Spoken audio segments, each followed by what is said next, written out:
So let's talk at a leadership level around the power of a brand, because brands are ultimately great positioners. If you think about Louis Vuitton versus The Reject Shop, both of them actually have a security guard out the front, but for very different reasons. At The Reject Shop, we want to make sure that you haven't stolen anything, and at Louis Vuitton, they want to literally identify that what's inside must be of high value.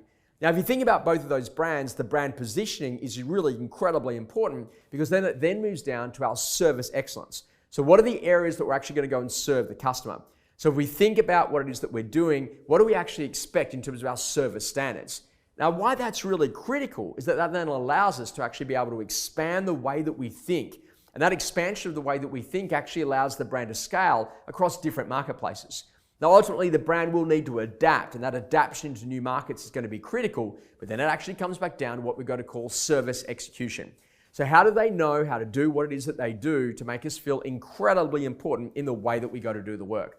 Now, recently, I was turning up to a hotel in Dubai where I was doing some work, and they didn't know that I was coming. I'd booked a room, but ultimately I was turning up in a normal taxi, and ultimately as they opened the door and they looked through the window, the doorman looked at me and he said, "Hey Josh, welcome back. Great to see you. How's you running?" And in seconds, I thought, wow, this is a phenomenal hotel. I go in to go and sit down and have breakfast and say, "Hey, your English breakfast tea with the warm milk on the side is already on its way. Did you want the juice of the day?" And in seconds, they've got it. And that's the difference, because what we've realized is that service execution ultimately transcends all marketplaces.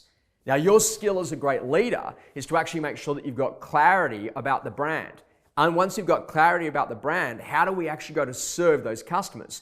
How do you then move into actually expanding that delivery of service by adapting to those new markets? And how do you make sure that your people are really in the position that they're actually in the position that they're actually delivering on service execution? The skill more than ever before is to actually move to what we're going to call service excellence meetings, where we're really talking about what it is that we do here, how we go to serve customers. You might call it prospecting. I actually call it serving customers. Getting on the phone and calling a buyer after an open for inspection callback is exactly that. Using excellence to be able to make sure that we set a service standard that literally we can deliver time and time again. We all make the decisions to use particular brands because not only what they do for us, but the way that they actually make us feel during the course of the transaction.